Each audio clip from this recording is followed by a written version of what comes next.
Welcome back to another new video in SD Bio, Life with Life Science. SLST একাদশ দ্বাদশের বাকি চাকরি প্রার্থীদের counselling কবে শুরু হতে যাচ্ছে সেই নিয়ে আজকে আলোচনা করব। তার সাথে SLST নবম দশমের ভেরিফিকেশনের অভিজ্ঞতা দুটো রিজিয়ন থেকে পেয়েছি। আমার এক্স স্টুডেন্ট যারা রয়েছে তারা অভিজ্ঞতা শেয়ার করেছেন, সেই শেয়ারগুলো সেটা করব। এবং SSC group C group D নিয়ে কি যে শিক্ষামন্ত্রী গতকালের বক্তব্য তাতে কিন্তু অনেকটা ধোঁয়াশা তৈরি হয়েছে এবং অনেকে আশাহত হয়েছে।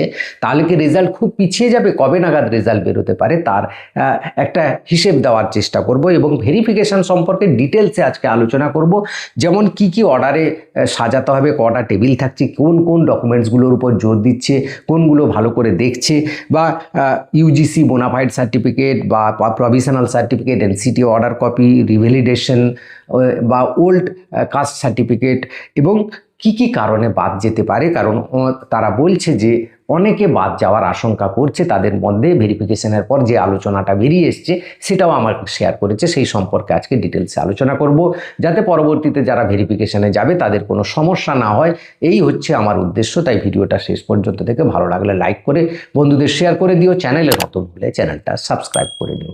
দেখো, প্রথমেই আসি SLSTর একাদশ দ্বাদশের কাউন্সেলিং প্রক্রিয়া কবে শুরু হবে, বাকি প্রক্রিয়া। কারণ গতকাল যে শিক্ষামন্ত্রী জানিয়ে দিয়েছেন যে 31 আগস্টের মধ্যে তারা সম্ভবত একাদশ দ্বাদশের অ্যাপয়েন্টমেন্ট লেটার হাতে তুলে দেবেন, কিন্তু নবম দশমের ক্ষেত্রে হয়তো না পারলে তখন তারা যাবেন সুপ্রিম কোর্টে ডেট এক্সটেনশন করতে, এরকম ক্লিয়ার তারা বলে দিয়েছেন। অর্থাৎ একাদশ দ্বাদশ যদি 31 আগস্টের মধ্যেই কাউন্সেলিং করাতে হবে এবং তাদের অ্যাপয়েন্টমেন্ট লেটার ভেরিফিকেশন এগুলো দিয়ে অ্যাপয়েন্টমেন্ট লেটার দিয়ে দিতে হবে।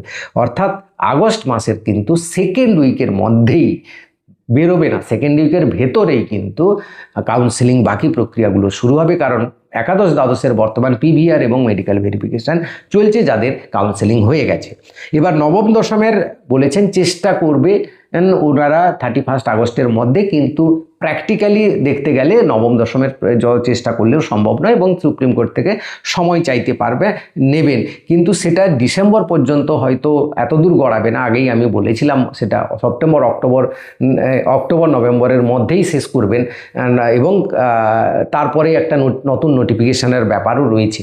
তাই এটাও কিন্তু নবম দশম পুরো ব্যাপারটা অক্টোবর নভেম্বরের মধ্যে শেষ করার একটা এক্সটেনশন চাইবে। কারণ আবার 31 ডিসেম্বর পর্যন্ত চাইলে সুপ্রিম কোর্ট হয়তো অসন্তুষ্ট হবে যে আবার এত লম্বা গ্যাপ। কিন্তু SSC group C group D নিয়ে তিনি জানিয়ে দিলেন যে আমাদের এই নিয়ে কোনো ডেডলাইন নেই বা টাইম ফ্রেম নেই সুপ্রিম কোর্টের। এ কথা আমি বহুদিন আগে বলেছি এবং একাধিকবার বলেছি, যারা শুনেছো, যে এসএসসি গ্রুপ সি গ্রুপ ডির মানে অ্যাপয়েন্টমেন্ট নিয়ে, রিক্রুটমেন্টটা কমপ্লিট করা নিয়ে কোনো ডেডলাইন বা টাইম ফ্রেম সুপ্রিম কোর্টের নেই। সেই অনুযায়ী তারা এটাকে রিল্যাক্স করে নিচ্ছেন। আমাদের মধ্যে গ্রুপ সি গ্রুপ ডির বহু যোগ্যরা রয়েছে যারা কিন্তু বেতন পাচ্ছেন না, যারা শিক্ষকরা পাচ্ছেন এরা কিন্তু বেতন পাচ্ছে না। সেই দিকটা কিন্তু এই শিক্ষা দপ্তর বা আমাদের বর্তমান যে নতুন রাজ্য সরকার ভেবে দেখা উচিত, যে যারা তারাও তো ডিপ্রাইভ হয়ে যাচ্ছে বহু যোগ্য গ্রুপ সি গ্রুপ ডি, এবং স্কুলগুলো তো প্রায় অচল অবস্থার মধ্যে চলছে, আমাদের 3 জন নেই আমাদের স্কুলে। তো সেই ব্যাপারগুলো তো ভেবে দেখার ব্যাপার রয়েছে। অর্থাৎ গ্রুপ সি গ্রুপ ডির ক্ষেত্রে রেজাল্ট যে একদম বহু পিছিয়ে যাবে সেই ব্যাপারটা নয়। আশা করা যায় হয়তো আগস্ট মাসের কোন শেষের দিকে কোনো একটা দিন হঠাৎ করে বের করে দিল কোনো উইদাউট নোটিফিকেশান। তো এই গ্রুপ সি গ্রুপ ডি রেজাল্টটা কিন্তু হঠাৎ করে বেরোবে, সেটা হয়তো আগস্ট মাসে যদি চায় রাজ্য সরকার, না হয়তো সেপ্টেম্বরের দিকে যাবে।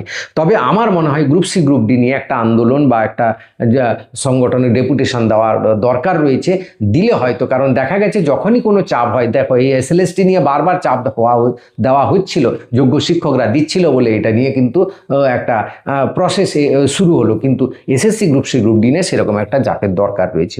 এবার ভেরিফিকেশান বা এক্সপিরিয়েন্সের যে দুটো জোনের কথা বলবো। গতকাল অর্থাৎ 30শে জুলাইয়ের যে এক্সপিরিয়েন্স, সেখানে প্রায় আগের মতোই হচ্ছে। সবাই বলছে প্রত্যেকটা জায়গায় প্রায় 4 থেকে 5টা টেবিল আছে, কোথাও 4টা কোথাও 5টা রয়েছে। কিছু ডকুমেন্টস টেবিলে জোর দিয়ে দেখছে, কিছু ডকুমেন্টস এরকম শুধু জেরক্স নিয়ে নিচ্ছে, এরকম রয়েছে। এবং কি কি অর্ডারে দেখছে কি সেই ব্যাপারটা বলবো। বলা হচ্ছে যে অর্ডারগুলোতে দেওয়া রয়েছে ইন্টিমেশন লেটারে, সেই অর্ডারেই তারা কিন্তু পুরো ব্যাপারটা দেখছেন। তাই এই জায়গাটা আমি স্ক্রিনে দেখাচ্ছি। তো দেখো এই এরকম যে অর্ডারটা বলছি সেই রকম অর্ডারেই তারা দেখছেন। প্রথমে ইন্টিমেশন লেটারটা, তারপরে 2 নম্বরে থাকবে অ্যাপ্লিকেশন ফর্মের জেরক্সটা, 3 নম্বর থাকবে ফটো আইডি যে কোনো একটা, সে আধার, ভোটার কার্ড বা যে কোনো ড্রাইভিং লাইসেন্স, যে কোনো একটা ফটো আইডেন্টিটি। তারপরে মাধ্যমিকের অ্যাডমিট কার্ড, সেটা এজ প্রুফের জন্য লাগছে, মাধ্যমিকের অ্যাডমিট কার্ডটা দেখছে। তারপর graduation all certificate and marksheet, গ্র্যাজুয়েশনের যতগুলো সার্টিফিকেট এবং যতগুলো মার্কশিট আছে সবগুলোই দেখছে।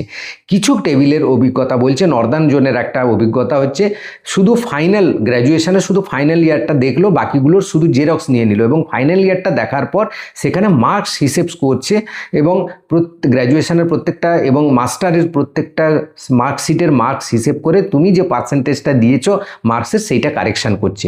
যদি ভুল দিয়ে থাকো তারা কারেকশান করে দিচ্ছেন, যদি ঠিক দেওয়া আছে তাহলে কোনো অসুবিধে নেই।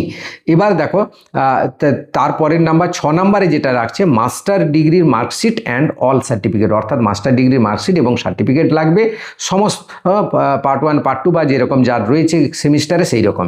তারপর কাস্ট সার্টিফিকেটটা খুব ভালো করেই দেখছেন, যে যা কাস্টে রয়েছে সেটা দেখা হচ্ছে, এবং বিএড মার্কশিট এবং বিএড সার্টিফিকেট, বিএড যে কমপ্লিট করেছে তার মার্কশিট এবং তার সার্টিফিকেট দেখছে। এনসিটিএ অ্যাপ্রুভাল বা অর্ডার কপি যেটা রয়েছে সেটারও কিন্তু ভালো করে দেখা হচ্ছে রয়েছে কিনা। তারপর বোনাফাইড সার্টিফিকেট কিছু জনকে চাওয়া হয়েছে, কিছু জনকে চাওয়াই হয়নি। তো যে বোনাফাইড সার্টিফিকেট যাদের কাছে ছিল তারা দেখিয়েছে, যাদের কাছে নেই কোনো অসুবিধে নেই, দেখাইতে পারেনি বা সেটাতে জোর দেয়নি, যেহেতু এটা কিন্তু ইন্টিমেশন লেটারে ম্যান্ডেটরি ছিল না। এইবার কি কি ডকুমেন্টসের উপর স্পেশাল ডকুমেন্টস যেগুলো রয়েছে সেইগুলোর উপর আমি দেখাচ্ছি। দেখো কি কি স্পেশাল ডকুমেন্টস জোর দিয়ে দেখছে। 1 self attested copy with all যতগুলো রয়েছে জেরক্স দেবে, একটা করে সেলফ অ্যাটেস্টেড করবে এবং সেটা ব্লু পেনে করবে নিচের দিকে, এবং তার সঙ্গে একটা ডেট দিয়ে দেবে, যে যার যে তারিখের ভেরিফিকেশান আছে সেই তারিখের ডেট দেবে। বিএড প্রভিশনাল সার্টিফিকেটটা যারা দেখাচ্ছে কোনো অসুবিধে হচ্ছে না, যাদের ফাইনাল সার্টিফিকেট নেই, যারা প্রভিশনাল সার্টিফিকেট দেখাচ্ছে কোনো অসুবিধে হচ্ছে না, তারা নিয়ে নিচ্ছেন। কিন্তু এইখানে একটা বলে দিই, যখন তুমি West Bengal board of secondary এডুকেশনের ভেরিফিকেশানে যাবে, অর্থাৎ যখন জয়েনিং করতে যাবে, তখন কিন্তু ফাইনাল বিএডের সার্টিফিকেট চাওয়া হচ্ছে, যেটা চাওয়া হয়েছিল একাদশ দ্বাদশের ক্ষেত্রে। কিন্তু সেক্ষেত্রে বাবা সাহেব আম্বেদকর তারা জানিয়ে দিয়েছিল যে আমরা এখন কনভেনশন হয়নি, আমরা ফাইনাল সার্টিফিকেট দিতে পারিনি, আমাদের প্রভিশনাল সার্টিফিকেটটাই ফাইনাল সার্টিফিকেট, এবং তারা সেটা দেখিয়ে কিন্তু জয়েন করেছেন বা জয়েনিং প্রক্রিয়ার মধ্যে রয়েছেন। জয়েন এখনো হয়নি, যদিও জয়েনিং প্রক্রিয়া রয়েছে, তাদের পিভিআর মেডিকেল ভেরিফিকেশান চলছে বা কারোর কমপ্লিটই হয়ে গেছে। তো এটা কিন্তু এই ব্যাপারটা ক্লিয়ার করে দিলাম, বিএডের প্রভিশনাল নিয়ে কোনো টেনশন করবে না, বা কোনো মাস্টার ডিগ্রির প্রভিশনাল বা গ্র্যাজুয়েশনের প্রভিশনাল নিয়ে কোনো টেনশন করবে না, এটা নিয়ে কোনো অসুবিধা হচ্ছে না। ম্যানুয়াল কাস্ট সার্টিফিকেট দেখছে, যাদের ক্ষেত্রে ওল্ড ম্যানুয়াল সার্টিফিকেট রয়েছে, বিশেষ করে ওবিসি তাদের ক্ষেত্রে বা এসসির ক্ষেত্রে তারা কিন্তু ম্যানুয়াল সার্টিফিকেট দেখাচ্ছে, এবং সেই ম্যানুয়াল সার্টিফিকেটটা তারা দেখছেন। এবং তুমি যে রিভ্যালিডেশনের জন্য অ্যাপ্লাই করেছে সেই রিভ্যালিডেশনের ডিজিটাল নাম্বারটা চাইছে, আর কিছু অসুবিধে হচ্ছে না। এবার যাদের রিভ্যালিডেশন করে নিয়েছে তাদের কোনো অসুবিধে নেই। কাস্ট রিভ্যালিডেশন সার্টিফিকেট যাদের অ্যাপ্লিকেশন করেছে কিন্তু পায়নি, তাদের কিন্তু ওল্ড জেরক্স যেটা রয়েছে সেইটা দেখছে, অর্থাৎ পুরনো সার্টিফিকেটের জেরক্সটা হবে, সেটা তো নেই, জমা হয়ে গেছে, যদি জেরক্সটাই দেখালে হবে। ইউজিসি অ্যাফিলিয়েটেড সার্টিফিকেট সবার কাছে দেখছে না, তাদের কাছেই দেখছে যারা প্রাইভেট কলেজ থেকে গ্র্যাজুয়েশন মাস্টার ডিগ্রি বা বিএড করেছে, তাদের মানে বিএড নয় গ্র্যাজুয়েশন মাস্টার ডিগ্রি করেছে, তাদের ক্ষেত্রে ইউজিসি সার্টিফিকেট দেখছে। যারা বাইরের স্টেট থেকে এসছে, ওয়েস্ট বেঙ্গলের বাইরের স্টেট থেকে বা কোনো প্রাইভেট কলেজ থেকে গ্র্যাজুয়েশন বা মাস্টার করেছে তাদের ক্ষেত্রে, না হলে যারা গভর্নমেন্ট কলেজ থেকে ওয়েস্ট বেঙ্গলের আন্ডারে করেছে তাদের ক্ষেত্রে দেখছে না। এইবার কিছু স্পেশাল সার্টিফিকেট দেখো, সেখানে গ্র্যাজুয়েশনের কি করছে, গ্র্যাজুয়েশনের মার্কশিটটা নিয়ে তারা কিন্তু হিসেব করছে, ক্যালকুলেশন করে পার্সেন্টেজটা দেখছে, সেটা তোমার কাট অফের সাথে বা তুমি যেটা দিয়েছো সেটার সাথে মিলছে কিনা। এইখানে বাদ যাওয়ার কিছু কথা উঠেছে, যেটা তারা বলল যে কয়েকজনের মার্কস এমন কমে গেছে যাতে তারা কাট অফের নিচে চলে এসছে।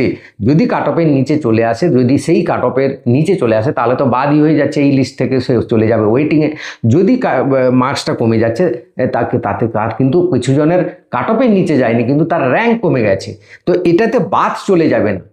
মার্কস ভুল থাকলে গ্র্যাজুয়েশনে বাদ চলে, তোমার যদি বেশি দেওয়া থাকে অ্যাকচুয়ালি হচ্ছে কম, তাহলে তোমার র্যাঙ্কটা হয়তো নিচের দিকে নেমে যাবে।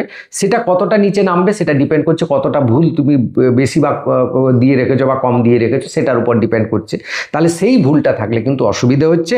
আর EWS, OBC, SC, ST physical handicap সার্টিফিকেটগুলো ভালো করে ভেরিফিকেশান করছে, সেগুলো দেখা যাচ্ছে। সেখানে যদি ফ্রড থাকে বা কোনো সন্দেহ থাকে তাহলে সেটাও একটা বাদ যাওয়ার কারণ রয়েছে। না হলে আর কোনো কিন্তু বাদ যাওয়ার কিছু কারণ দেখা মানে আলোচনার মধ্যে তাদের আসেনি। তো পুরো এই ছিল ব্যাপারগুলো, সমস্ত ব্যাপারগুলো আলোচনা করলাম। ভিডিওটা ভালো লাগলে অবশ্যই লাইক করে শেয়ার করে দিও, চ্যানেলে নতুন হলে চ্যানেলটা সাবস্ক্রাইব করে নিও। Thank you for watching.